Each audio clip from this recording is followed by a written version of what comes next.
그 우리말 속담에 이런 말이 있습니다. 아 다르고 어 다르다. 그런 말 있죠? 이제 한자로 사자성어로 얘기하면 어이 아이 그래요. 어 다르고 아 다르다 이렇게 얘기하는데 그 말의 뜻이 뭡니까? 어떻게 하는 거예요? 그래서 네, 그러니까 그 말이 우리가 하는 말이 굉장히 중요하기 때문에 말을 정확하게 해야 되고, 그죠? 그리고 그 상황에 맞게 제대로 맞는 말을 제대로 골라서 잘 해야 된다. 그런 얘기입니다. 그러니까 우리가 인간 세상을 살아가는 동안에도 이 말이 참 중요한 거잖아요. 이 말 때문에 얼마나 많은 사람들이 문제를 일으키고 이 말 때문에 얼마나 많은 사람들이 상처를 받을까요? 아마 대부분이 그런 거예요. 똑같은 말이라도 부드럽게 상처 안 되게 하는 말이 있을 수 있고 똑같은 말이라도 상대방에 상처를 주는 말투로 어투로 얘기하는 경우도 있고 그래요. 그래서 굉장히 이 말을 우리가 좀 잘 사용해야 되겠다. 특히 그리스도인들은 이 언어를 좀 잘 생각하면서 표현해야 돼요. 3, 4, 1원 이라는 말 있죠? 3번 생각하고 한마디 해라. 그런 말 있잖아요. 그래서 잘 말을 참 조심해야 된다. 그러니까 우리 인간들 사회에서도 이렇게 말이 중요한 거고 말을 잘 써야 된다. 그런 얘기입니다. 그런데 그렇다면 하나님께서 오늘날 하나님께서 우리에게 말씀을 하고 계시죠. 무엇으로 말씀하고 계세요? 하나님께서 우리에게 지금 말씀하고 계신데 무엇을 통해서 말씀하고 계세요? 성경을 통해서 말씀하고 계시잖아요. 그죠?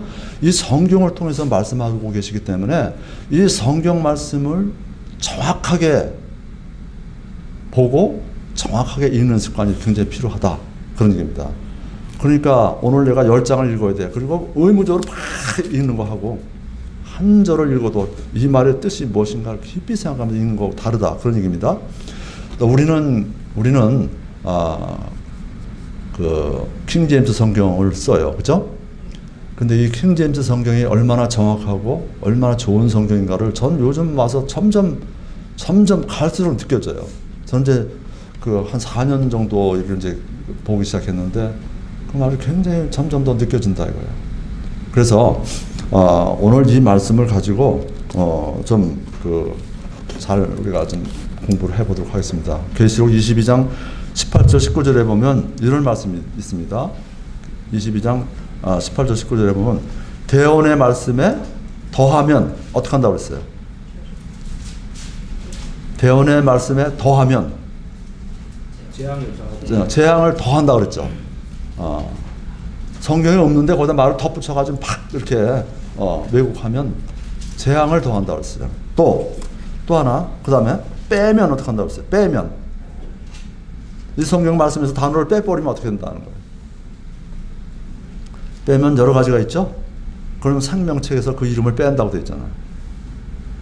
그러니까 왜 그 사도 요한이 이런 말씀을 하나님으로부터 받아서 했을까요? 이 성경 말씀이 그만큼 중요한 거기 때문에 이 성경 말씀을 제대로 똑바로 읽어야 되고 번역도 똑바로 해야 되고 그죠? 이 말씀이 그렇게 중요하다는 거예요. 그것을 우리에게 알려주기 위해서 요한계시록에 이런 말씀이 있습니다.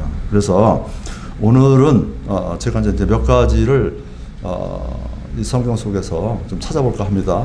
그런데 이제 제가 저쪽에다 칠판에다가 좀 영어로 이렇게 몇 글자를 썼습니다. 그래서 첫 번째로 보면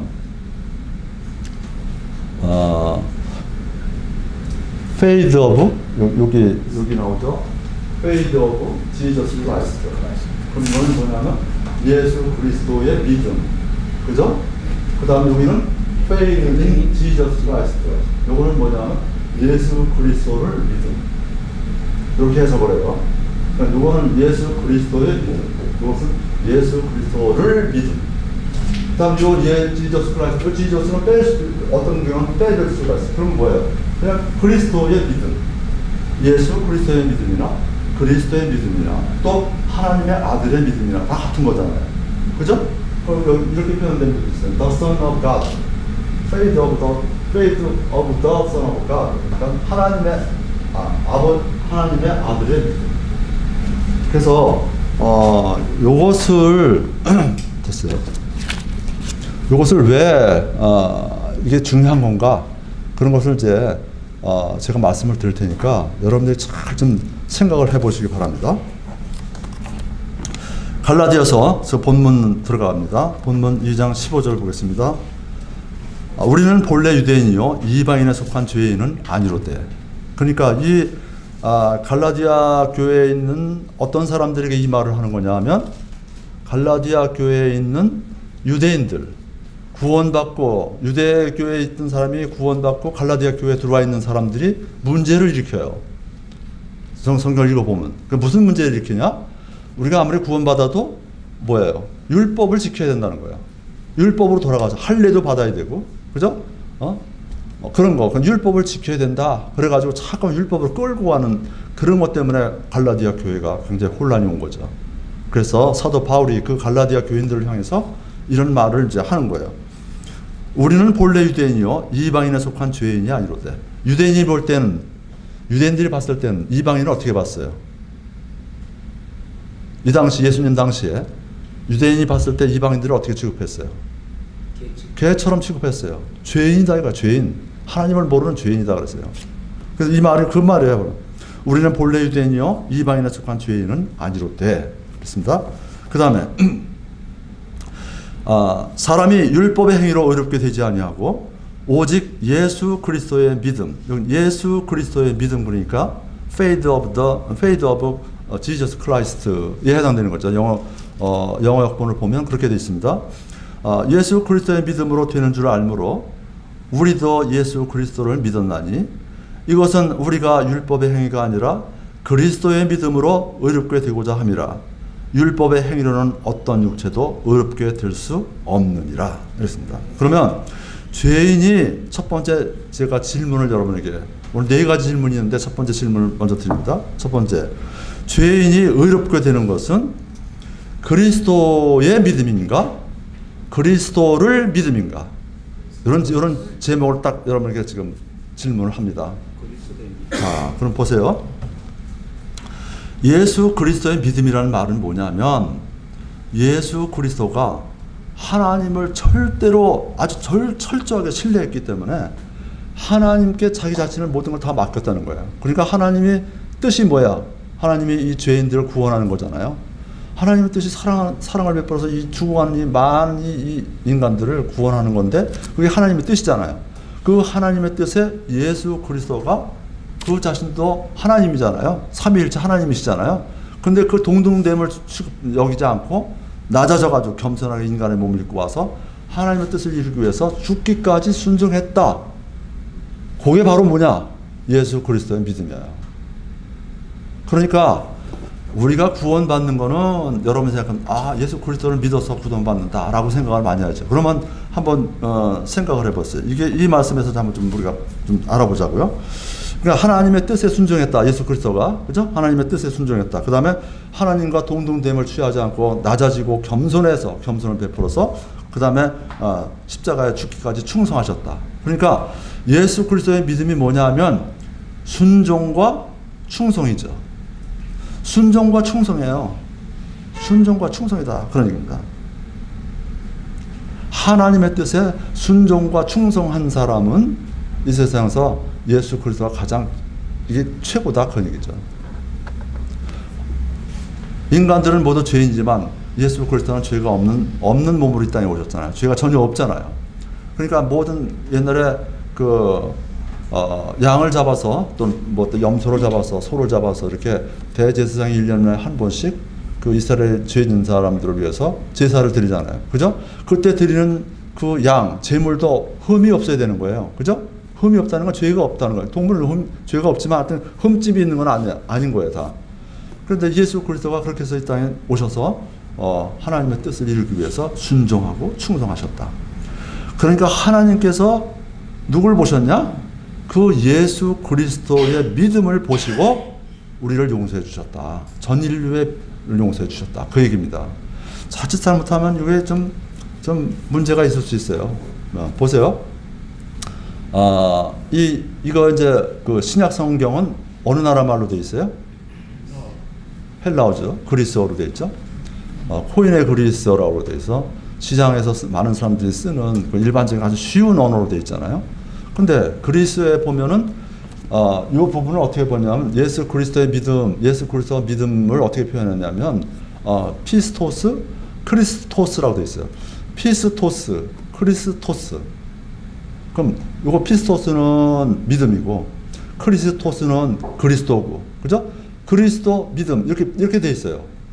그러면 그 그리스도 믿음 하면 그 그리스도를 믿음이냐, 그리스도의 믿음이냐 하는 것은 읽는 사람이, 그죠? 말씀을 전하는 사람이 그걸 정확하게 파악을 해야 되는 거예요. 그런데 우리 성경에는 요거를 뭐라고 번역했냐면 예수 그리스도의 믿음, the faith of Jesus Christ 이렇게 표현되어 있어요. 그러니까 예수 그리스도의 믿음인데 이렇게 되어 있고, 우리 킹 제임스 성경을 지휘한 다른 모든 역본에는 전부 다 뭐라고 되냐면 faith in Jesus Christ라고 되어 있어요. 그러니까 그리스도를 믿음으로 이렇게 되어 있어요. 자, 그리스도의 믿음하고 그리스도를 믿음하고 믿는 주체가 다르죠. 그리스도의 믿음 그러면 누가 주체가 되는 거예요? 예수님. 그리스도의 믿음, 그리스도가 믿는 거죠. 그리스도를 믿음 그러면 누가 주체가 되는 거예요? 나가 되는 거죠. 여러분들 각자가 되는 거예요. 내가 그리스도를 믿음. 그러면 성경은 뭐라고 얘기하냐? 너희들이 구원받고 하나님의 자녀가 되고 용서받고 하나님의 자녀가 된 것은 예수 그리스도의 믿음이지, 그죠? 우리가 예수 그리스도를 믿었다고 해서 그걸 공로로 해서 구원하는 것이 아니다. 많은 사람들이 여기서 잘못 생각을 하고 있어요. 물론 우리가 예수 그리스도를 믿어야 되죠. 우리가 예수 그리스도를 믿어야 된다는 건 뭐야? 예수 그리스도 안으로 들어가야 된다는 거예요. 예수 그리스도 안에 들어가서 예수 그리스도 하나가 돼야 우리가 구원을 받는 거죠. 그런 뜻입니다. 그래서 이것이 굉장히 중요한데 어디 있냐면요. 성경에 보면 로마서 3장 22절에 이런 말씀이 있습니다. 예수 그리스도의 믿음이라는 게 나오고요. 지금 우리가 읽은 갈라디아서 2장 16절 여기에 두 번 나오죠. 하나는 예수 그리스도의 믿음, 또 하나는 그리스도의 믿음 이렇게 표현이 되어 있습니다. 똑같은 얘기예요. 그죠? 또 하나는 뭐냐면 갈라디아서 2장 20절에도 그런 말씀이 또 있습니다. 그리고 또 하나는 갈라디아서 3장 22절에 보면 3장 21절인가요? 아니요. 3장 22절에 보면 또 그런 말씀이 하나 또 있습니다. 그리고 또가 더 있는 게 뭐냐면 빌립보서 3장 9절에는 또 그런 말씀이 또 있습니다. 그 다음에 야고보서 2장 1절에 또 그런 말씀입니다. 야고보서 2장 1절에는 보면 우리 주 예수 그리스도의 믿음 이렇게 되어 있고, 다른 역본들은 전부 다 뭐라고 번역했냐면 우리 주 예수 그리스도에 대한 믿음 이렇게 되어 있어요. 우리 주 예수 그리스도의 믿음하고 우리 주 예수 그리스도에 대한 믿음하고, 여러분 그게 똑같으냐고요. 의미를 한번 가만히 생각해 보세요. 예수 그리스도에 대한 믿음 그럼 내 믿음이죠. 그죠? 이렇게 해서 여기 일곱 개 단어가 우리 킹 제임스 성경만 이것이 이렇게 업으로 되어 있고 나머지는 전부 다 인으로 되어 있다. 전 모든 역본이 다 그렇게 되어 있어요.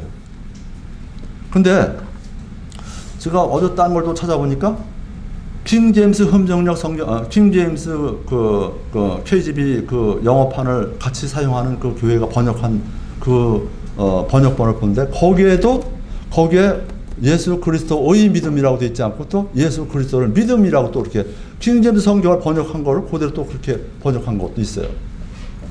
그러니까 이것이 우리가 왜 얼마나 중요한 건가, 그것을 좀 우리가 좀 깊이 생각하고 우리가 성경을 봐야 되지 않을까 하는 생각이 듭니다. 그래서 저는 이 성경을 읽으면서 준비하면서 우리 이 킹 제임스 흥정역 성경이 참 제대로 잘 번역도 됐구나 하는 걸 다시 한번 느꼈습니다. 한번 더 좀 깊이 좀 알아보도록 하겠습니다. 그러니까 여기 아까 피스토스, 크리스토스 그랬죠, 헬라어로. 그럼 피스토스, 크리스토스를 주격으로 해석하느냐 목적격으로 해석하느냐 이게 다른 거예요. 주격으로 해석하면 그리스도의 믿음, 그래서 그리스도가 주가 되는 거고, 그죠? 그리스도를 믿음으로 하면 그리스도를 하고 을이 들어가는 목적격이 되는 거죠.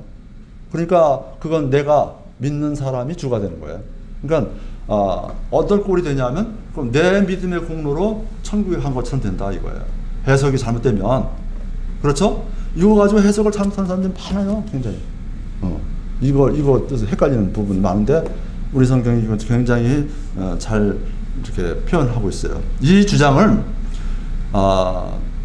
요즘 그 다른 현대 역본들을 사용하는 신학자 가운데서 이게 틀렸다. 예수 그리스도의 믿음이라고 하는 것이 더 정확하다라고 주장하는 그런 학자도 있습니다. 제가 조사해 보니까 여러분 아시는지 모르겠어요. 그 에스라 성경대학원 대학교라는 게 있더라고요. 에스라 성경대학원 대학교에 여기에서 강의하시는 이진섭 교수가 많은 그 사람들 앞에서 이게 맞는 거다.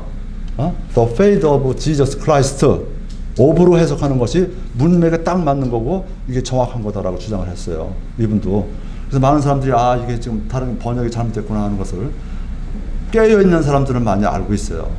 근데 우리 성경은 이게 벌써 오래전부터 이렇게 제대로 번역이 됐다 하는 거예요. 자, 예수 그리스도의 믿음으로 의롭게 된다는 것은 믿음의 주체가 예수 그리스도가 되는 거죠. 그죠? 믿음의 주체가 예수 그리스도가 되는 거고. 그죠? 다음에 이렇게 되는 거고요. 그래서 십자가 사건을 인간이 믿음으로써 구원을 얻는 것이 아니라 인류를 순종하여 죽기까지 충성함으로 하나님 아버지의 요구 조건. 하나님 아버지의 요구 조건이 뭐예요? 죄의 삭은 사망이라는 말 있잖아요. 그죠? 모든 인류가 다 죄를 졌어. 그럼 모든 인류가 다 죽어야 되는데, 그죠? 죽어야 되잖아요. 근데 다 죽으면 어떻게 돼요? 전멸하고 말잖아요. 그죠? 하나님 백성 하나도 없잖아요. 그러니까 하나님께서 뭐라 그랬어요? 그 죄 없는 예수 그리스도, 하나님의 아들 예수 그리스도를 이 땅에 보셔서 이 모든 인류의 죄를 예수 그리스도에게 씌워가지고 예수 그리스도 한 사람의 죽음으로 인해서 이 전 모든 인류의 죄가 다 용서되는 이것이 하나님의 뜻이잖아요. 그것을 이루기 위해서 예수님이 이 땅에 오셔서 순종함으로 하나님께서 그 순종을 보시고 예수 그리스도의 순종을 보시고 전 인류의 모든 죄를 용서하셨다. 그 얘기입니다. 근데 그렇게 우리가 해석을 해야 되는 것이고, 그래서 다시 말하면 인간이 십자가 사건을 믿는 믿음, 즉 나의 믿음으로 구원을 얻는 것이 아니라 예수 그리스도의 믿음의 공로로 구원을 얻는다는 것이다. 이거 굉장히 중요한 말입니다. 나의 믿음으로 구원을 얻었다고 하면 내 공로를 슬쩍 나오는 거예요. 내가 그렇게 열심히 믿었더니 내가 어떻게 해서 하나님 말씀이 깨달아져서 구원을 얻었다. 내가 믿음으로, 내가 하고 나오죠. 그럼 이거는 참 잘못된 거다. 그런 얘기입니다. 어떤 사람이 물에 빠져서 죽게 됐습니다. 이 배를 타고 배가 난파돼가지고 물에 빠져서 그냥 막 죽어가고 있어요. 근데 구조선이 여기서 옵니다. 그러면 내가 할 수 있는 일은 뭘까요? 물에 빠져 있는 사람은 뭐예요? 손 들고 나 살려주십시오 하고 손 들고 난 당신밖에 없습니다. 나 살려줄 사람 당신밖에 없습니다. 그걸 맡기는 거잖아요. 그죠? 그러면 내가 손을 들었기 때문에 내가 손을 그 구조대원의 손을 잡았기 때문에 내가 구원받는 거예요? 아니면 그 구조대원이 끌어올려서 구원받는 거예요? 그렇죠. 그 구조대원이 그 힘을 들여서 끌어올리기 때문에 구원받는 거지 내가 손 들었다고 구원받는 게 아니에요. 그게 여러 명이 있었다고 얘기해보자. 여러 명이 있는데 구조대원은 한 사람밖에 구원 못한다 그러면 어떻게 돼요? 그 아무리 손 들어도 자기가 가까이 있는 사람 하나를 구원하겠죠. 그러니까 내가 손드는 것은 그거 가지고 구원이 아니라 구조대원의 능력에 따라서 나는 구원을 받는 거예요. 그러니까 여러분 가만히 생각을 해보세요. 내가 손은 들어야 되겠죠. 손 드는 게 뭐냐면 그분의 손 안으로 들어가는 거예요. 그죠? 그분의 손 안으로 들어가는 거예요. 구조대원의 손 안으로 들어오는 거예요. 나를 집어넣는 거예요. 그거는 우리가 해야 되잖아요. 그거 안 집어넣고 거부하면 어떻게 돼요? 죽는 거죠, 뭐. 자, 예수 그리스도를 믿어라 많이 하죠. 근데 나는 예수 그리스도를 못 믿겠다. 그러면 어떻게 돼요? 아무리 예수 그리스도 하나님께서 그런 구원 계획을 세우고 우리들에게 인간들에게 좋은 거를 주었다고 하더라도 그는 구원받지 못하고 죽을 수밖에 없는 거예요. 자, 그래서 그런 것이 이제 이 말씀의 뜻이 있다는 거죠. 이 원리를 찾아볼 수 있는 성경 구절이 성경이 여러 군데 있어요. 우리 하나 찾아보겠습니다. 출애굽기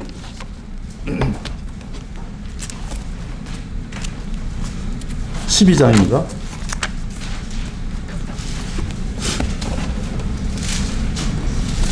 출애굽기 12장 3절 보겠습니다. 너희는 이스라엘 온 회중에게 말하여 이르라. 이달 10일에 그들은 자기 조상들의 집에 따라 자기들을 위해 각 사람이 어린 양을 취하되 한 집에 어린 양 한 마리를 취할지니라. 그 다음에 6절 넘어가서 6절 보겠습니다. 6절 7절 같은 달 14일까지 그것을 잘 간직하였다가 저녁 때 이스라엘 회중의 전체 집회에서 그것을 잡으라. 뭘 잡으라는 거예요? 아까 어린 양을 잡으라는 거죠? 잡으라. 7절 보겠습니다. 그들은 피를 취하여 그것을 먹을 집에 양옆 기둥과 위에 문 기둥에 뿌리고, 그렇죠? 뿌리라고 그랬어요. 그 피를 양을 잡은 그 피를 뿌리라고 그랬어요. 그렇게 하고, 그렇게 해서 그 드는 거죠. 그 다음 12절 보겠습니다. 12절, 13절. 그렇게 하면, 여기 12절에 내가 그러면 하나님이죠. 그죠? 내가 이 밤에 이집트 땅을 두루 지나가며 사람이나 짐승을 막론하고 이집트 땅에 처음 난 모든 것을 치고, 친다는 건 죽인다는 거예요. 치고 또 이집트의 모든 신에게 심판을 집행하리라. 나는 주니라. 그 다음에 13절 보겠습니다. 그 피가 너희가 거하는 집 위에 있어 너희를 위해 표가 되게 할지니라. 내가 그 피를 볼 때에 너희를 넘어가리니 내가 이집트 땅을 칠 때에 그 재앙이 너희 위에 임하여 너희를 멸하지 아니하리라. 이게 무슨 얘기입니까? 자, 이스라엘 민족이 그 땅에 기근이 들어가지고 요셉이 그 애굽의 이 이집트의 총리 대신으로 있을 때 하나님께서 그들을 글로 불러들였죠. 그래서 야곱의 많은 아들과 후손들이 이동을 했습니다. 그래서 이집트 땅에 가서 이제 고센 땅에 가서 살았는데 거기서 참 하나님이 축복을 해주신 바람에 이 민족이 굉장히 숫자가 많아졌어요. 많아지다 보니까 이 본래에 있던 이 이집트 파라오가 가만히 생각해 보니까 큰일 나갔어, 잘못하면. 그러니까 이제 억압을 하는 거예요. 그래서 아주 완전히 종처럼 부리는 거예요. 종처럼, 노예처럼. 그래서 그 많은 이스라엘 사람들이 그냥 매일 노예처럼 가서 일하고 흙을 만들어서 탑을 쌓고 이런 걸 만드는 거예요. 그런 일을 하다가 하나님께서 이제 그 이스라엘 백성을 너무 고생하는 것 때문에 이스라엘 백성을 구원하시기 위해서 모세를 세웁니다. 그죠? 모세를 세워서 이 애굽에서 탈출을 시켜야 되는데 모세가 가서 파라오에게 하나님께서 이렇게 명령했다. 그러니까 너 우리 민족을 나가서 여기서 나가서 살 수 있도록 허락해라. 그러니까 파라오가 말을 안 듣죠. 그래서 10가지 세운 재앙 가운데서 9가지 재앙을 내려도 말을 안 들어요. 듣는 척 하다가 또 마음이 강팍해져 가지고 또 이제 이스라엘 민족을 안 내보내죠. 그래서 마지막 재앙을 내리는 거예요. 뭐라고 돼 있어요? 마지막 재앙이 뭐예요? 장자를 다 죽인다. 동물이건 사람이건 그 집에서 처음 태어난 자는 다 죽인다. 그런 거를 이제 경고를 해요. 그리고 그러면 이스라엘 민족은 어떻게 살아남느냐? 그러니까 이스라엘 민족에게 명령을 했습니다. 뭐라고 명령했냐면 양을 준비했다가 그 달 14일 저녁에 그것을 잡고, 그죠? 그 잡으면 피가 나오니까 그 피를 한 집에 하나씩 한 마리씩 잡고 그 피를 이렇게 위 문 기둥하고 좌우에 이 기둥에다가 피를 칠해라. 양의 피를 칠해라. 그러면 그 밤에 하나님의 천사가 쫙 지나가다가 어떻게 돼요? 지나가다가 그 피를 보고서 그 피가 칠해진 자는 이건 이스라엘 민족이구나 하고 넘어가는 거예요. 그게 뭐냐면 유월이라는 거죠. 유월. 그래서 이스라엘 민족이 유월절 하는 걸 지키는 게 바로 그거예요. 그걸 기념하는 거예요. 그럼 거기서 한번 가만히 봅시다. 우리가 가만히 생각해 보세요. 넘어갔다 그런 얘기인데, 그러면 하나님께서, 하나님의 사자가 그 피를 보고 넘어갔잖아요. 그죠? 그럼 그 안에 있는 사람들이 무엇을 하든지 어떻게 생각을 하든지 누가 들어와 있든지 하나님 보시지 않겠죠? 하나님이 보시는 건 뭐예요? 피만 보는 거예요. 하나님이 보시는 건 피만 보는 거예요. 피가 묻은 그 안에, 그 집 안에 있는 사람은 다 보호해 주시는 거예요. 이게 바로 뭐냐? 우리가 아까 얘기한 예수 그리스도의 믿음과 예수 그리스도의 믿음과 연결되는 거예요. 그죠? 그 피는 누구의 피예요? 지금 그 애굽에서 탈출하는 이집트에 탈출한 이런 모든 것들은 예수님이 이 땅에 와서 돌아가셔서 피를 흘려서 많은 사람들을 위해서 대속하기 위해서 돌아가시는 그것의 그림자잖아요. 미리 보여주신 거잖아요. 그죠? 그래서 이 말씀도 바로 뜻이 그와 똑같은 거다. 예수 그리스도의 피를 보고 넘어가는 거지. 예수 그리스도의 공로를 보고 예수 그리스도의 믿음을 보고 하나님이 그 안에 들어와 있는 사람을 다 용서해 주는 거예요. 그 집에 들어가는 사람이 극단적으로 얘기하면 거기 이집트 사람이 그 안에 친했어 나하고 이집트 사람이. 그죠? 친해서 너 오늘 저녁에 하나님께서 치신다고 하니까 너 우리 집에 와 있어. 그리고 만약에 이집트 사람이 거기 들어가 있으면 이집트에 장자가 들어가 있으면 그거 죽을까요 안 죽을까요? 안 죽죠. 왜 안 죽어요? 그 안에 있는 사람이 누군지 어떻게 됐든지 무슨 생각을 하든지 그건 하나도 생각하지 않고 하나님의 사자가 뭘 보고 넘어가요? 피를 보고 넘어가는 거예요. 그러니까 우리가 그 집 안에 들어가면 하나님께서 그 피를 보고 다 넘어가는 거예요. 우리도 마찬가지예요. 모든 사람들이 예수 그리스도 안에 들어가 있으면 하나님께서 그 예수 그리스도의 믿음을 보고 우리를 용서하는 거예요.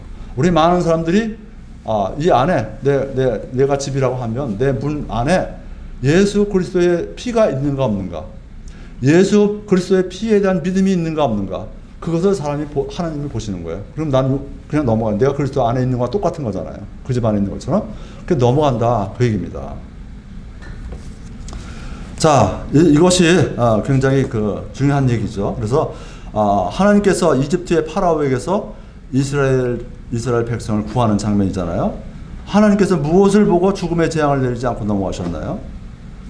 그것도 얘기했지만 그것은 뭐예요?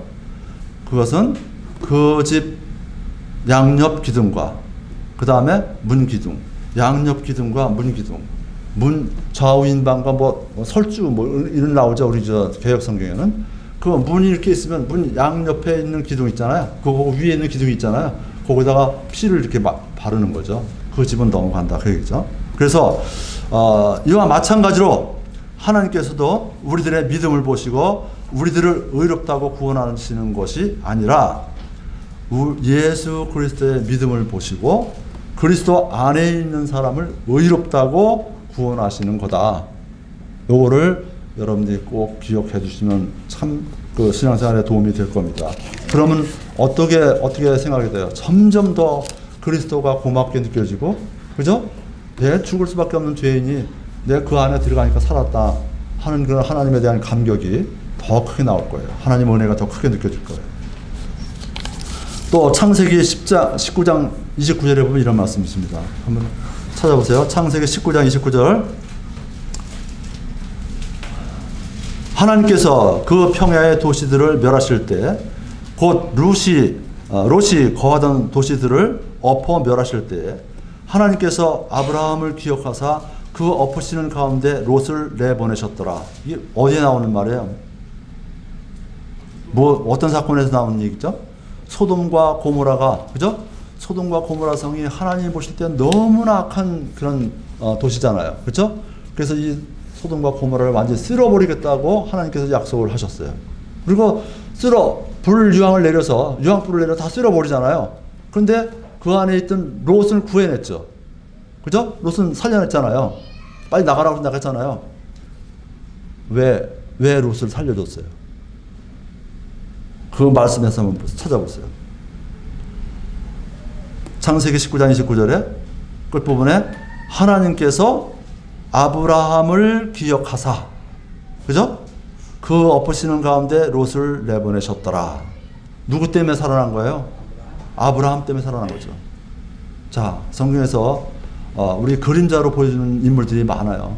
모세도 그렇고 아브라함도 그렇고, 그죠? 노아도 그렇고, 이게 다 예수 그리스도를 상징하는 그런 내용들이잖아요. 이게 아브라함의 믿음을 보시고 아브라함을 기억해서 살려줬다. 그게. 그럼 롯과 아브라함의 관계가 어떤 거예요? 조카 사이잖아. 조카 삼촌하고 조카 사이잖아요. 그러니까 이렇게 긴밀한 관계, 아브라함과 긴밀한 관계에 있었기 때문에 롯이 살아난 거예요. 롯이 믿음이 좋아서 살아난 게 아니에요. 그렇죠? 믿음이라는 게 다 그래요. 우리가 구원받는 것도 다 그런 생각을 가져야 된다. 그런 눈으로 봐야 된다. 그 얘기예요. 또, 자, 그 다음에 그러면 아브라함은 예수 그리스도고, 롯은 누구처럼 생각하면 돼요? 우리는 나죠. 나가 바로 롯과 같은 사람이다. 아브라함, 그러니까 내가 예수 그리스도와 긴밀한 관계에 있으면, 예수 그리스도 안에 있으면, 예수 그리스도의 믿음 안에 내가 들어가 있으면, 나는 하나님께서 그 예수 그리스도의 믿음을 보고 다 용서해 주신다는 거예요. 자, 또 다른 예를 보면 노아의 홍수 사건 여러분 아시죠? 노아가 하나님의 명령을 받고 약 100년 동안 그 노아의 방주를 만들었잖아요. 근데 노아가 방주를 만들 때 거기 있던 많은 사람들이 어떻게 생각을 했을까요? 노아가 참 미친 사람이라고 그랬겠죠. 저 뭘 저거 100년 동안이야 저 짓하고 앉았냐. 그렇죠? 근데 그 노아의 그 홍수 때 살아남은 사람은 누구라고 그랬어요? 노아의 가족, 노아와 노아의 아들, 가족하고 노아의 부부하고 18명만 살아났잖아요. 왜 살아났어요? 노아에 속해 있기 때문에, 노아 안에 들어갔기 때문에, 노아와 밀접한 관계를 가지고 있기 때문에, 노아와 깊은 관계를 가지고 있기 때문에 살려주신 거예요. 똑같은 거예요. 믿음도, 우리 믿음도 마찬가지입니다. 그러니까 우리가 믿음이 예수 그리스도와 어떤 관계에 있느냐, 내가 예수 그리스도 안에 있느냐 없느냐, 그 믿음이 있으면 하나님께서 우리를 구원해 주시는 거다. 그 얘기입니다. 자, 그 다음에 그러니까 우리가 구원을 받으려면 모세와 이스라엘 백성이 밀접한 관계에 있었던 것처럼, 그죠? 노아와 그 가족들이 일정한 아주 밀접한 관계에 있었던 것처럼, 그죠? 아브라함과 롯이 아주 친밀한 관계에 있었던 것처럼, 그런 깊은 관계에 있으면 이거 하나님께서 구원해 주시는구나 하는 것을 우리가 이제 알 수 있는 거죠. 그래서 이게 이제 그런 의미에서 우리가 이 성경을 보면 참 도움이 되고 정확한 뜻이 아닐까 이렇게 생각을 해봅니다. 그렇다면 우리도 이런 관계에 있을 때 구원받은 것처럼 우리도 구원을 받으려면 예수 그리스도와 어떤 관계가 있느냐, 우리가 예수 그리스도와 어떤 관계를 맺고 있느냐, 그것이 구원에 굉장히 필수적인 거다 하는 거예요. 여러분들이 전부 다 예수 그리스도가 하나가 되지 않으면, 그죠? 하나가 되어야 된다. 그러니까 자, 이런 얘기입니다. 우리가 예수 그리스도와 아무런 관계도 없는데, 그죠? 우리가 예수 그리스도와 아무런 관계도 없는데 하나님이 그리스도를 생각해서 우리를 구해 주실 리가 없어요. 그렇잖아요? 아브라함과 롯이 아무 관계가 없는데 하나님이 아브라함을 생각해서 이 아무 관계도 없는 롯을 구해 주실 리가 없다는 거야. 왜? 깊은 관계가 있었기 때문에 구해 주신 거다. 그래서 그래서 우리가 이제 이런 거예요. 우리가 예수님과 하나가 되지 않으면, 우리가 아무리 교회에서나 해외 선교지에서나 열심을 다해서 죽도록 충성을 한다고 하더라도 그것들은 구원과는 아무 상관없는 일이 될 수도 있다. 참 무서운 얘기죠. 평생을 바쳐서 열심히 신앙생활을 했는데 구원을 받지 못했다. 얼마나 안타까운 일이겠어요. 우리 교회에 한 90이 다 된 그런 목사님이 한 분 계신데 지금은 몸이 좀 불편해서 나오지 못하고 계셔요. 근데 그 부분이 40년 동안 그 말씀을 전하는 목사님이에요. 얼마나 많은 사람들에게 복음도 얘기하고 뭣도 얘기하고 막 구원도 얘기하고 얘기했죠. 근데 그분이 우리 교회에 와서 우리 정동선 목사님 그 설교 듣고 구원의 확신을 얻었다는 거예요. 참 이거 고백하기가 쉬운 거 아니죠?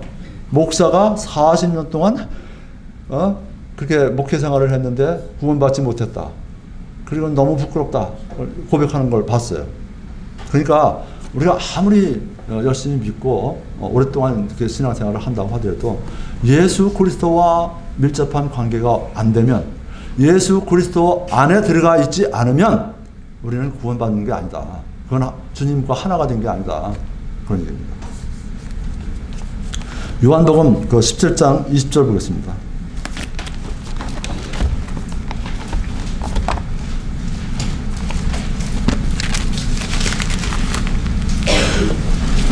요한복음 17장 20에서 23절입니다.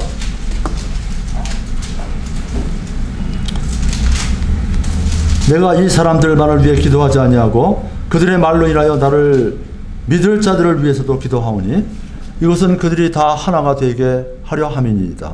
아버지여, 아버지께서 내 안에 내가 아버지 안에 있는 것 같이 그들도 우리 안에서 하나가 되게 하사 아버지께서 나를 보내신 것을 세상에 믿게 하옵소서. 아버지께서 내게 주신 영광을 내가 그들에게 주었사오니 이것은 우리가 하나인 것 같이 그들도 하나가 되게 하려 함이니이다. 내가 그들 안에 있고 아버지께서 내 안에 계시나니 이것은 그들이 하나 안에서 완전해지게 하려 함이며 아버지께서 나를 보내신 것과 또 아버지께서 나를 사랑하신 것 같이 그들도 사랑하신 것을 세상에 알게 하려 함이니이다. 이건 누구의 기도입니까? 예수님이 돌아가시기 얼마 전에, 그죠? 돌아가시기 얼마 전에 앞으로 구원받을 사람, 이 제자들을 통해서 앞으로 하나님을 믿고 그리스도를 믿고 구원받을 사람들을 위해서 기도하는 거예요. 근데 뭐라고 돼 있어요? 하나가 되게 해달라는 거예요. 내가 하나님과 내가 하나인 것처럼, 내가 하나님과 하나인 것처럼 저들도 우리 안에서 하나가 되게 하라. 왜 하나가 되어야 돼? 하나가 되지 않으면 구원이 안 되는 거예요. 하나가 됐기 때문에 예수 그리스도의 믿음을 두고 하나님이 용서해 주시는 거지. 예수 그리스도는 따르고 내가 그냥 혼자 믿었다. 내가 열심히 믿었더니 난 구원을 주셨다. 그럼 참 곤란한 거죠. 우리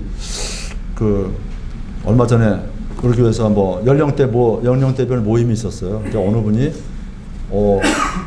말씀을 하시는데 깜짝 놀랐어요. 뭐냐면 우리가 구원받는 것이 예수님 앞에 가서 심판을 받아봐야 알지 이게 우리가 구원받았다고 이렇게 할 수 없다. 그런 얘기를 하시는 분이 한 분 있었어요. 나 그분 그 얘기 듣고 이건 큰일 났구나. 큰일 났구나. 그런 생각을 했습니다. 그런 믿음 가지고는 안 돼요. 내가 뭘 열심히 해서 내가 열심히 믿어보려고 노력해서 그렇게 해서 가서 구원받는다? 그거는 하나님이 주신 믿음이 아니에요. 하나님은 은혜를 통해 하나님이 은혜를 베풀어 주잖아요. 은혜가 뭐예요? 받을 수 없는 사람, 그걸 받을 만한 가치가 없는 사람에게 거저 주시는 하나님의 선물이 은혜잖아요. 그죠? 값없이 주시는 선물. 그랬더니 어떤 사람은 값없는 선물, 그러니까 값어치가 없는 선물. 그게 아니에요. 돈으로 갚을 수 없는 선물이다. 그만큼 엄청난 선물이다. 그런 뜻으로 생각을 해야지. 값없는 선물에 값어치가 없는 그게 아니에요. 절대로. 자, 그렇게 그래서 예수님도 이와 같이 기도를 간절하게 돌아가시기 전에 기도를 하신 거예요. 이게 중요하기 때문에. 그죠? 그리스도인이란 그리스도 안에 있는 사람들입니다. 그리스도 안에서 그리스도와 함께 생명의 교제를 나누는 거죠. 그분에 대한 믿음은 우리를 연합시키는 거예요. 그러니까 우리가 예수 그리스도를 믿어야 되죠.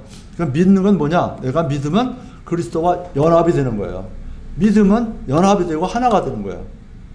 그러니까 하나가 돼서 그 안에 들어가 있으니까 하나님께서 예수 그리스도의 믿음을 보시고 다 용서해 주신다. 그 얘기예요. 좀 다르잖아요. 이게 좀 다르잖아요. 그죠? 내 믿음을 보는 게 아니라 내 믿음은 없어요. 하나님 앞에서 보시는 믿음, 내 믿음은 없어요. 나는 내 믿음이라는 게 뭐냐? 예수 그리스도가 십자가에 달려 돌아가셨다. 나를 위해 돌아가셨다. 그것이 확 믿음으로 와서 성령님이 나를 깨우쳐 주시면 그렇구나 하고 그 안에 그냥 들어가는 거예요. 그 안에 들어가는 거예요. 그걸 보고 믿는 거예요. 그런 믿음이지 그 예수 그리스도 안에 들어가는 믿음이지 하나님께서 구원해 주시는 믿음은 아니다 이거예요. 구원해 주시는 건 무슨 믿음이냐? 예수 그리스도의 믿음이다. 자, 그러면 우리가 어떻게 해야 그리스도와 연합할 수 있을까요? 어떻게 하면 그리스도와 연합이 되냐고요. 그러니까 여기 다른 말로 그리스도께서 내 안에, 내가 그리스도 안에 거하려면 어떻게 해야 되느냐 그 얘기입니다. 한번 찾아보겠습니다. 고린도전서 12장.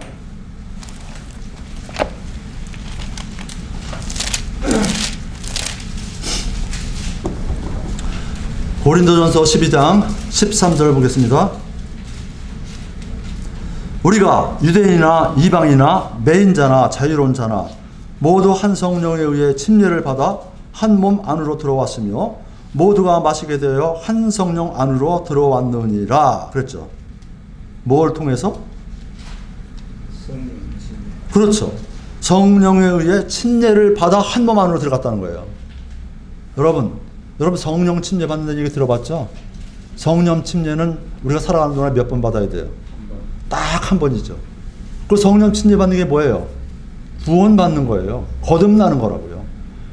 예수 그리스도의 십자가 사건을 내가 거기 같이 들어가서 죽었다고 그것을 내 마음에 확 받아들여서 내 거로 만드는 그 침례가 성령 침례다.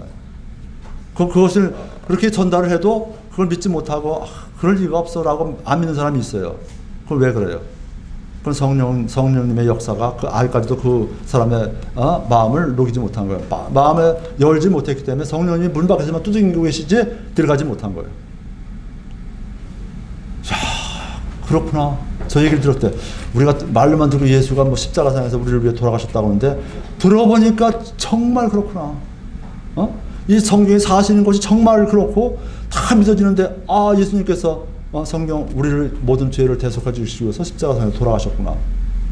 그것이 그냥 확 믿어져 가지고 그렇지.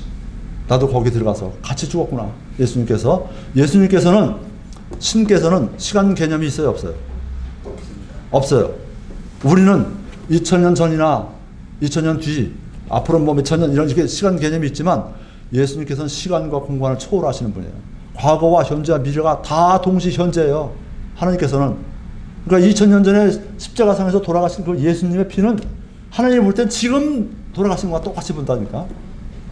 지금 우리들을 위해서 다 돌아가시고 피 흘리고 있다는 거로 똑같이 본다니까. 그것이 바로 예수 그리스도에 대한 믿음이다. 예수 그리스도 안에 거하는 방법이다. 그런 얘기입니다. 그러니까 우리가 예수 그리스도와 하나가 되고 예수 그리스도와 연합할 수 있는 방법은 뭐냐? 성령 침례를 받아야 된다. 성령 침례를 통해서 내가 확실하게 구원을 받아야만 그게 그리스도 안에 들어가서 하나가 되는 거다. 그런 얘기입니다. 또 로마서 6장 3절을 보겠습니다. 조금 앞으로 가서요. 로마서 6장 3절 다 찾으시면 읽겠습니다. 예수 그리스도 안으로 침례를 받은 우리가 그분의 죽음 안으로 침례를 받은 줄을 알지 못하느냐. 어때요? 이 말을 들어보니까 그렇지 딱 이게 되잖아요. 그죠? 예수 그리스도 안으로 침례를 받은 성령 침례를 받은 사람은 그분이 십자가상에서 돌아가실 때 나도 거기서 같이 껴서 돌아갔다. 그분이 죽어서 땅속에 묻힐 때 나도 같이 묻혔다. 그분이 죽은 지 장사된 지 사흘 만에 다시 부활할 때 나도 같이 부활했다. 지금 현재 육신적으로 이루어지지 않지만 앞으로 그것은 우리가 분명히 이루어질 일이잖아요. 그걸 믿음의 눈으로 보면 그건 이루어진 거나 다름없잖아요. 이것이 믿음이다. 이것이 바로 성령 침례를 받는 겁니다. 그러니까 성령 침례를 통해서만 성령 침례를 받아야만, 즉 다른 말로 얘기하면 거듭나야만, 또 다른 얘기하면 구원을 받아야만 그것이 그리스도와 하나가 되는 거다. 그러니까 아무리 열심히 신앙생활하고 매일 교회 가고 뭐 하더라도 확실하게 구원이 없으면, 구원을 받지 못한 사람은 여기에 들어가지 못한 사람이에요. 빨리 회개하고 내 자아가 없어져요. 죽어져야 돼. 빨리 죽어지고 그 예수님이 정말 살아계신 하나님으로 빨리 믿어져야 되고 기도해야 되고 성경 말씀 보고 잠깐 봐. 그래서 빨리 이 성령 침례를 받아야 된다. 그런 얘기입니다. 자, 그리스도와 하나가 되는 거, 그리스도와 연합되는 게 뭐냐? 자신의 운명을 주님께 맡기는 거예요. 다른 말로 얘기하면 그리스도와 하나 되는 것은 자신의 운명을 주님께 맡기는 것이다. 두 번째, 그리스도 안으로 들어가는 것이다. 두 번째는 그리스도 안으로 들어가는 것이다. 그리스도 안으로 들어간다는 것은 그리스도와 나를 동일시하는 것이다. 딱 같은 얘기입니다. 동일시하는 것이다. 또 그리스도와 밀접한 관계에 있는 거다. 그리스도와 아주 친밀한 관계에 있는 거다. 그런 얘기입니다. 아까 노아와 가족이 친밀한 관계에 있었던 것처럼, 아브라함과 롯이 친한 관계에 있었던 것처럼 밀접한 관계에 있는 거다. 그 다음에 그리스도를 내 안에 모시는 거다. 이것이 그리스도와 하나가 되는 거예요. 그리스도와 연합하는 거예요. 여러분들은 그리스도를 통하여 하나님과 화목하고 계십니까? 우리가 죄에 노예된 상태에서 자유하게 된 것을 구속이라고 해요. 여러분, 이 용어 가운데 구속이라는 것도 있고, 그렇죠? 구속이라는 말이 나오잖아요. 구속이 뭐냐? 구속. 우리가 죄의 노예가 된 상태에서 자유롭게 빼내는 거, 그게 구속이에요. 그냥 어떤 사람 구속이라고 그러니까 뭐 이렇게 쇠고랑 차고 이렇게 가는 게 구속이라. 그 한문에 그런 구자가 아니에요. 그 구속이. 구원을 위해서 구원을 이 사람을 구원하기 위해서 속전을 지불했다. 그게 구속이에요. 노예를 해방시키려면 어떻게 돼요? 그 노예의 값을 지불해야잖아요. 노예를 해방시키 어떤 내가 좋아하는 노예가 있는데 이 노예를 내가 자유롭게 해주고 있다. 그럼 어떻게 해요? 노예 주인에게 그죠? 노예 값을 지불하고 노예를 빼내는 거예요. 요게 구속이다. 우리는 누구의 노예였어요? 여러분이나 저는 다 누구의 노예였어요? 죄의 노예잖아요. 그죠? 죄의 노예였었잖아요. 사탄 마귀의 노예였었잖아요.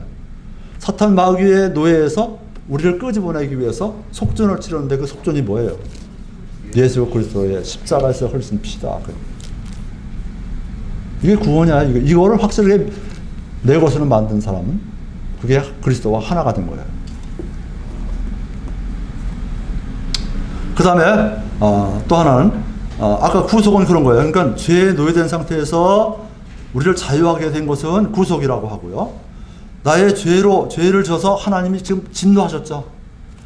내가 죄를 많이 졌는데 하나님이 죄를 짓는 걸 제일 싫어하시잖아요. 하나님은. 그러니까 이 인간들의 죄를 보니까 너무나 화가 나는 거예요. 하나님 진노하셨어요. 그래서 진노하면 어때요? 하나님 계획은 전부 다 이걸 전부 다 쓸어서 마귀와 함께 불호수, 그죠? 지옥 불호수에 넣겠다는 게 하나님 뜻이잖아요. 근데 예수 그리스도의 피를 보고서 하나님께서 그 진노하심을 푸는 거야. 다 용서해 주시는 거예요. 이걸 뭐라고 그래요? 이것을 우리가 하나님과 그래서 화목하게 됐다고 하는 거예요. 진노에서 하나님 화가 나는 그 진노를 풀어주셔서 우리가 가까이 되는 것은 화목.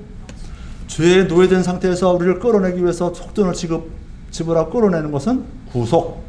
여러분들 그거 꼭 기억해 주시면 되겠습니다.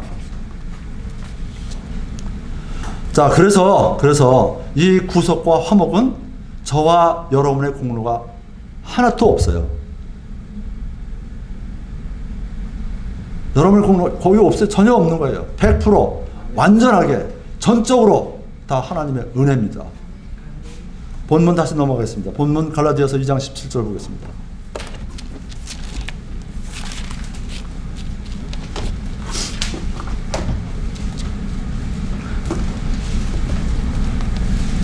그러나 만일 우리가 그리스도로 말미암아 의롭게 되고자 하다가 우리 자신 또한 죄인으로 드러난다면 그리스도께서 그런 까닭으로 죄의 사역자가 되시느냐. 보세요. 우리는 믿음으로 그리스도를 믿음으로 예수 그리스도의 피로 피공로로 우리가 의롭게 되는 줄 알고 율법을 버리고 그리고 하나님의 의를 따라서 하나님의 의대로 예수 그리스도를 믿었는데 만약에 나중에 보니까 그건 아니다. 율법을 지켜야 하나님 앞에 의롭게 되는 거다라고 판정이 된다면, 그죠? 그렇게 만약 하나님이 여기신다면, 그럼 예수 그리스도가 뭐냐요? 그건 예수 그리스도 아무것도 아닌 거죠. 예수 그리스도가 무슨 공로가 있는가 아무것도 아니지. 그게 아니라고 하면 그 얘기입니다. 바로 그 얘기예요.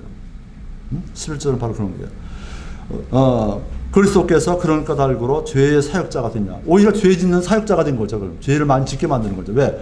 율법에서 떠나고 율법을 지키라고 하는데 율법은 이건 물론 우리가 하나님의 말씀을 통해서 거듭난 사람은 자동적으로 율법을 지킬 수 있는 힘이 생기죠. 그래서 율법의 모든 요구를 들어주긴 하지만 내가 그런 거 예수 그리스도에 대한 어떤 은혜를 잊어버리고 내가 혼자 열심히 노력해서 율법을 지켜서 구원을 받겠다고 하는 그런 것은 이제 없어지는 거죠. 잘못되는 거죠. 그렇죠. 그래서 만약에 그렇게 율법을 통해서 그것이 확실하게 구원을 얻고 그것이 믿음의 생활이고 그것이 하나님 앞에 의로 여기신다면 예수 그리스도가 그건 거짓말쟁이시고, 그죠? 그건 예수 그리스도가 헛되게 돌아가신 거고, 그죠? 예수 그리스도가 여기 있는 것처럼 뭐예요? 죄의 사역자 노릇을 한 거다. 그런 얘기입니다. 18절 보겠습니다. 18절. 만일 내가 헐었던 것들을 다시 채우면 내가 내 자신을 범법자로 만드느니라. 헐었던 것이 뭘까요? 여기서 내가 그러는 얘기는 여기 사도 바울이죠? 사도 바울이 얘기한대요. 내가 헐었던 것을 다시 세우면 헐었던 것이 뭐예요? 율법의 행위로 의롭게 되고자 하는 것이죠. 율법을 지켜서 의롭게 되고자 하는 것. 그것을 한다면 그러겠죠. 그런 얘기예요. 헐었던 것을 다시 세우면 내가 내 자신을 범법자로 만드느니라. 그렇죠. 그걸 다시 세우면 다시 율법을 지켜야 된다고 율법을 지키면 그 예수 그리스도가 헛되이 죽은 거로 만든 꼴이 되니까 이 사도 바울은 뭐예요? 죄의 범법자가 되는 거죠. 하나님이 그 높은 영광, 영광을 버리시고 이 땅에 정말 낮고 천한 자세로 이 땅에 와서 이 많은 사람들을 위해서 피 흘려 십자가에 그 순환을 당하고, 그죠? 그 창피한 모든 것을 다 겪으면서 돌아가신 그 모든 것을 헛되이 만드는 꼴이 된다. 그 얘기입니다. 그러니까 범법자가 된다. 그 얘기예요. 그 다음에 보겠습니다. 본문 19절입니다. 내가 율법을 통해 율법에 대하여 죽었나니 이것은 내가 하나님께 대하여 살고자 함이라. 그렇죠. 우리가 죽은 건 어디를 통해서 죽은 거예요? 우리가 십자가상에서 죽었다는 건 뭘 통해서 죽었다는 거예요? 뭐에 대해서 죽었다는 거예요? 죄에 대해서, 율법, 죄에 대해서 죽었다는 거죠. 죄를 정죄하는 건 뭐예요? 너가 죄인이다 한 건 뭐예요? 율법이죠. 그러니까 율법에 대해서 죽은 거예요. 죄에 대해서 죽은 거, 율법에 대해서 죽은 거다. 그 얘기입니다.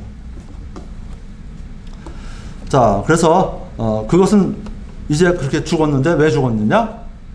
하나님께 대해서 살기 위해서 죽었다. 예수 그리스도를 통해서, 예수 그리스도의 생명을 통해서 내가 하나님께 대해서 이제 살기 위해서 율법에 대해서 죽었다. 그러니까 여러분들이 율법에 대해서 죽지 않으면 어떻게 되는 거예요? 하나님 앞에 살 수가 있어요, 없어요? 없어요. 하나님 앞에 새 생명을 받을 수 있어요, 없어요? 없는 거예요. 율법에 대해서 철저하게 죽어야 된다. 내가 율법에 대해서 죽으라고 하니까 율법 지키지 말고 만약 뭐 살인하지 말라고 하는데 살인하고 돌아다니는 그런 얘기가 아니에요. 내 힘으로 이걸 율법의 모든 걸 다 이루려고 하는 그 신앙 자세, 그 태도, 그것을 완전히 버려야 된다. 오직 그리스도, 오직 주님만, 오직 성령님만이 나를 임재하셔서 내가 그것을 지킬 수 있게 만들어내는 거죠. 자동적으로 지켜지는 거죠. 그게 성화잖아요. 그런 과정이. 자, 그 다음에 보면 갈라디아서 이제 2장 19절에서 보면 이제 그런 말이죠. 율법을 통해 율법에 대해 죽었다. 그런 얘기는 뭐냐면 바울은 여기서 나라는 1인칭 대명사를 사용했잖아요. 내가 그랬잖아요. 너희들이 죽었다 그러지 않고 내가 죽었다는 거예요. 그러니까 1인칭 이 대명사를 사용함으로써 자신이 실제적으로 그 경험한 거고 이것이 틀림없다는 것을 강조하기 위해서 내가 죽었다. 이렇게 막 표현하고 있습니다. 무엇을 향해서 죽는다는 표현은 뭐예요? 성경에서. 아담과 이브가 그 선악과를 먹고 먹었을 때 하나님께서 그들에게 내린 벌이 뭐예요? 너희가 죽으리라 그랬거든요. 근데 죽었어요? 안 죽었어요? 즉시 안 죽었죠? 그 여기서 죽는다는 말 이게 뭐예요? 하나님은 분명히 그 사람 아담과 이브를 죽었다고 여겼어요. 그렇죠. 하나님과의 관계가 끊어졌다. 그거예요. 하나님과의 관계가 끊어졌다. 모두 단절된 것을 의미하고 더 이상 죽었다는 것은 단절됐다. 그러니까 내가 율법에 대해 죽었다 그러면 뭐예요? 율법이 나하고 관계가 없다. 그죠? 율법이 나에게 어떤 영향도 미칠 수가 없다 하는 거다. 그런 얘기입니다. 세상 법도 보면 우리가 살고 있는 세상 법도 보면 범죄 행위가 아무리 크더라도 죽으면 어떻게 돼요? 끝나는 거죠. 죽으면 공소권 없음. 그래서 아무리 죄가 있어도 끝나는 걸 죽은 사람은 어떻게 합니까? 옛날에 우리 그 사기에 보면 죽은 사람도 끄집어내서 또 죽은 시체를 뭐 자르는 부관 참시라고 하나요? 이 관에 있는 사람을 끄집어내서 또 칼로 자르는 그런 것도 있겠지만 그 무슨 의미가 있겠어요? 죽은 사람 암을 자르면 무슨 의미가 있겠어요? 그거는 아니다. 그래서 자, 그 다음에 로마서 7장 1절에 보면 이런 말씀이 있습니다. 형제들아 내가 법 아는 자들에게 말하노니 그 법이 사람이 살 동안만 그를 주관하는 줄 알지 못하느냐. 똑같은 얘기예요. 법이라는 것은 그 법이 주관하는 것은 어떤 경우에만 아느냐. 살아있는 경우에만 그 법이 사람이 살 동안만 하는 거예요. 제가 무슨 예를 들어서 무슨 세금을 내야 되는데 세금을 내지 않은 경우가 있어요. 그죠? 근데 아무 재산도 없어요. 그걸 죽어버리면 어떻게 돼요? 받을 수 있어요, 없어요? 없는 거죠. 그 살아있을 동안은 그걸 받으려고 굉장히 노력하겠죠, 정부기관에서도. 그러나 죽으면 그건 아무것도 것이다 이거예요. 없다. 그런 얘기입니다. 똑같은 얘기입니다. 여기서 나라는 자아는 나라는 자아는 옛사람이고, 그죠? 옛 생명을 가리키는 거죠. 은혜 안에 있지 않은 사람, 하나님의 은혜 안에 있지 않은 그런 사람들은 옛사람이고, 그죠? 옛 생명이죠. 이게 죽었기 때문에, 그런 옛사람이 죽었기 때문에 율법이 더 이상 그 사람을 관장할 수가 없다. 그런 얘기죠. 옛사람을 좌우할 수가 없다. 내 삶에 더 이상 영향을 끼치지 못한다는 겁니다. 이것은 내가 하나님께 대하여 살고자 함이라. 그렇죠? 거기 말씀해 보면 이것은 바울이 율법을 통해 죽을 목적을 분명하게 제시하는 부분이에요. 왜 율법에 대해서 죽었냐? 왜 율법에 대해서 죽으려고 했냐? 죽었냐? 그 얘기입니다. 하나님께 대하여 살고자 하기 위해서 죽었다. 그것은 죄의 무거운 짐에서 벗어나서 주님께서 주시는 새 생명으로 살아간다는 의미입니다. 우리 속에 임재하시는 성령님을 힘입어서 그리스도께서 나를 지배하고 내 안에서 사셔야 한다는 그런 말이 그 의미다. 그런 얘기입니다. 자, 본문 20장 보겠습니다. 20절 보겠습니다. 갈라디아서 2장 20절. 내가 그리스도와 함께 십자가에 못 박혀 있으나 그럼에도 불구하고 사노라. 그러나 내가 아니요 그리스도께서 내 안에서 사시느니라. 나는 지금 내가 육체 안에서 사는 삶을 나를 사랑하사 나를 위해 자신을 주신 하나님의 아들의 믿음으로 사느라. 아까도 제가 말씀드렸죠. 하나님의 아들의 믿음이나 그리스도의 믿음이나 예수 그리스도의 믿음이나 다 같은 얘기죠. 그죠? 여기 사도 바울도 그랬잖아요. 난 하나님의 아들의 믿음으로 사느라 했어. 자, 내가 십자가에 못 박혀 있으나, 여기 보면 영어에 보니까 I am crucified 이렇게 써요. 현재 완료형으로 되어 있어요. 내가 십자가에 못 박혀 있다. 못 박혀서 현재 완료형이야. 모든 현재 완료형은 지금까지 계속되다가 여기서 딱 끝났다는 거잖아요. 또 가면 또 거기 가서 현재가 따라가는 거예요. 항상 현재 완료형이기 때문에. 그러니까 이 십자가상에서 예수 그리스도가 십자가상에서 돌아가시고 내가 그 안에 들어가면 나는 항상 뭐예요? 죽어 있는 상태야. 항상 죽어 있는 상태가 나를 따라다닌다. 그 얘기입니다. 내가 뭐 이렇게 팍 하려고 하다 화를 내고 화나서 화를 팍 내려고 하다가도 어떤 생각이 떠오르겠어. 나는 그리스도와 함께 십자가에서 못 박혀 죽었다. 그것이 탁 떠오르면 그게 뭐예요? I am crucified. 나는 십자가에 못 박혀 있다. 현재 완료형이 항상 그 사람 따라다니는 거예요. 왜 현재 완료형으로 했느냐? 그걸 잘 생각해 보셔야 돼요. 항상 그 사람은 십자가 죽은 것이 현재가 따라다녀야 된다. 그 얘기입니다. 이게 구원이다. 그 얘기예요. 자, 그 다음에 내가 그리스도와 함께 십자가에 못 박혀 있다라는 의미는 그리스도께서 겪으신 일이 곧 내 일이라는 뜻이에요. 그리고 즉 예수님의 죽음과 부활을 나도 똑같이 공유한다. 같이 공유한다. 예수님의 죽음과 부활이 나도 그 안에서 예수님과 같이 죽고 예수님과 같이 부활한 것, 그것이 다 내 거다. 내가 된 거다. 그런 얘기입니다. 자기 것으로 만들었다. 그런 얘기입니다.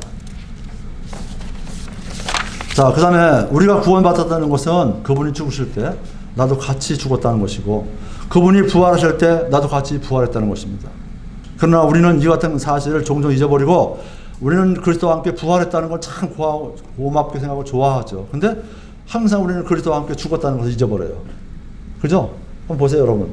조금만 남이 누가 불편하게 하면 뭐 화가 나고 그냥 말도 막 하고 그러잖아요.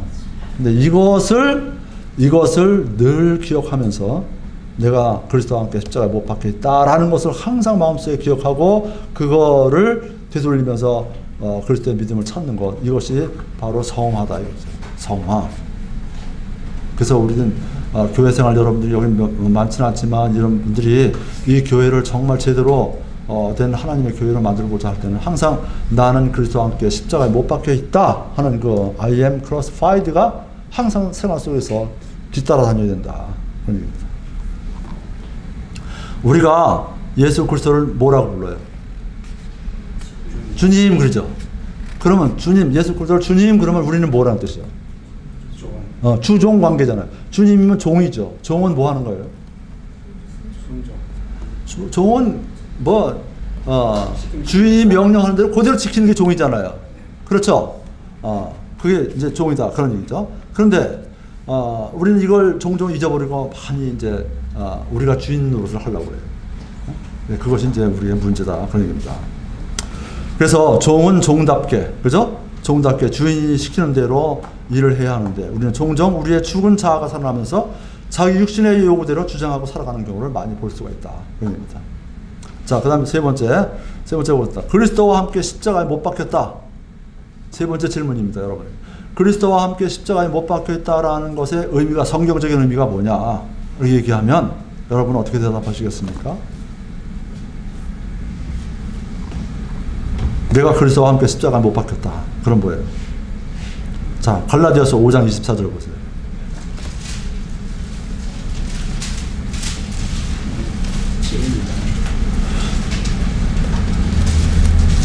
자, 갈라디아서 5장 24절 한번 다 같이 한번 읽어보겠습니다. 그리스도께 속한 사람들은 애착들과 정열들과 함께 육신을 십자가에 못 박았느니라. 뭘 못 박았다고요? 육신을. 애착들과 정력들과 함께 육신을 못 박은 거예요. 그죠? 애착들과 정력들과 함께 육신을 못 박은 사람이에요. 그러니까 우리가 그 애착하고 정력하고 뭐 이런 육신적인 거 이런 건 막 나타나면 나는 십자가에 아직까지 못 박혀 있는 걸 깨닫지 못하고 있다든지. 내가 이걸 항상 I am crucified라는 그런 말을 통해서 내가 십자가에 못 박혔다는 것을 항상 자각을 하면서 자기를 통제해야 된다. 그런 얘기죠. 자, 그 다음에 예수 그리스도께서 왜 돌아가셨어요? 우리들이 육신으로 저지른 죄 때문에 돌아가셨잖아요. 그걸 용서해 주시기 위해서. 그렇기 때문에 우리는 그리스도 안에 들어가면 그걸 하지 말아야죠. 당연히 그렇지 않죠. 그렇잖아요. 자, 두 번째는 갈라디아서 9장 넘어보세요. 9장 6장을 보세요. 6장 14절 보겠습니다. 14절 다 같이 읽겠습니다. 그러나 나는 우리 주 예수 그리스도의 십자가 외에 결코 어떤 것도 자랑할 수 없나니 그분으로 말미암아 세상이 나에 대하여 십자가에 못 박혀 있고 나 또한 세상에 대하여 그러하니라. 그러니까 뭐예요? 우리가 그리스도와 함께 십자가에 못 박혔다는 얘기는 뭐예요? 뭘 자랑하는 거예요? 우리 주 예수 그리스도의 십자가 외에 결코 어떤 것도 자랑할 수 없다고 했잖아요. 그럼 이 사도 바울이 자랑하는 걸 뭘 자랑하는 거예요? 그리스도의 십자가만 자랑하는 거예요. 내가 그리스도와 함께 십자가에 못 박혀 죽었다는 의미는 내 안에서 나오는 것은 항상 십자가의 그 자랑만 나와야 된다. 십자가에 무슨 자랑을 하는 거예요? 십자가의 자랑을. 예수님의 십자가의 능력. 그죠? 예수님의 십자가의 능력. 죄 사함, 구원. 예수님의 능력으로 나는 그 십자가의 능력으로 살아났다. 그걸 자랑한다는 거예요. 그 다음에 로마서 7장 6절에 보면 이런 노래 맞습니다. 시간이 많이 갔는데 로마서 7장 6절을 보겠습니다.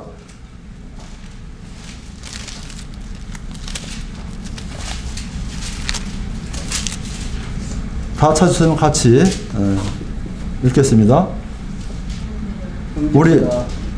우리를 붙들던 안에서 죽었으므로 이제 우리가 율법에서 구출되었나니 이것은 우리가 영의 새로운 것 안에서 섬기고 글자의 낡은 것 안에서 섬기지 아니하게 하려 함이라. 붙들던 것 안에서 죽었다는 거예요. 십자가에 달려 돌아갔다. 죽었다. 그죠? 죽었기 때문에 뭘 하는 거예요? 영의 새로운 것 안에서 섬겨야 된다. 이거예요. 영의 새로운 것 안에서 섬긴다. 그 말이 뭐예요? 영이라는 여기서 영은 뭐예요? 주님께서 거하시는 사람의 거듭난 영을 얘기하는 거예요. 주님께서 거하시는 사람의 거듭난 영, 거의 거듭난 영으로, 거듭난 영을 통해서 우리가 섬긴다. 주님을 섬긴다. 그게 나오는 게 뭐예요? 성령의 열매잖아요. 그죠? 그 성령의 열매 갈라디아서 5장 22절에 보면 9가지가 있잖아요. 성령의 열매, 사랑, 기쁨, 화평, 오래 참음, 부드러움, 그죠? 선함, 믿음, 온유, 절제 이런 거.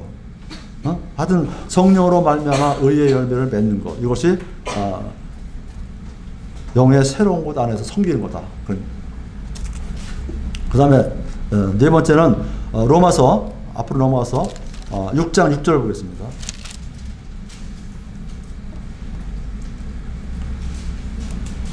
6장 6절 다 쳤으면 같이 읽겠습니다. 우리가 이것을 알거니와 우리의 옛사람이 그분과 함께 십자가에 못 박힌 것은 죄의 몸을 멸하여 이제부터는 우리가 죄를 섬기지 아니하게 하려 합니다. 그러니까 네 번째는 뭐냐? 십자가에 못 박혔다는 건 뭐냐? 바로 이제부터는 우리가 죄를 섬기지 않는 거다. 죄를 섬기지 않는다. 자, 여러분 지금 이제 누구의 종이 됐습니까? 그리스도의 종이 됐죠. 과거에 누구의 종이었었어요? 죄의 종이죠. 마귀의 종이죠. 마귀의 종은 마귀가 시키는 대로 뭘 져요? 죄를 짓죠. 그럼 예수 그리스도의 종은 예수 그리스도가 시키는 대로 성령의 열매를 맺어야 되죠. 그렇죠? 그런 얘기입니다. 그것이 우리가 십자가에 못 박혔다는 성경적 의미다. 그런 얘기입니다. 자, 그 다음에 보겠습니다. 다시. 내가 지금 내가 육체 안에서 사는 삶이라는 게 나와요. 우리가 다시 갈라디아서로 가보면, 내가 지금 육체 안에서 사는 삶, 그런 게 나오죠? 20절에. 내가 지금 육체 안에서 사는 삶을 뭐냐? 이 본절에서 육체 안에 사는 삶이 지금 사도 바울이 육체 안에서 사는 삶의 그 모습이 어떻게 나타나냐 하면 두 가지로 나타나요. 하나는 나 대신에 누가? 그리스도가. 그죠? 나 대신에. 나는 뭐야? 옛사람이고. 그리스도는 새사람이죠. 나 대신에 그리스도가. 옛사람 대신에 새사람이. 그죠? 율법 대신에 뭐가? 율법 대신에 믿음이. 그죠? 율법 대신에 믿음이 적용한다 이거예요. 그 얘기를 지금 내가 육체 안에서 사는 삶은 그런 삶을 살고 있다라고 사도 바울은 고백하고 있는 겁니다. 하나님의 아들의 믿음으로 사노라. 아까 저기 설명했죠? 하나님의 아들의 믿음이다. 우리는 내 믿음으로 사는 게 아니라 하나님의 아들의 믿음으로 살아야 돼요. 나는 믿을 게 없어요. 나는. 여러분 생각해 보세요. 내가 뭘 믿을 게 있어요? 오늘 이렇게 한다고 약속했다가 지키지 못하는 것들이 얼마나 많아요. 나는 믿지 못하는 거예요.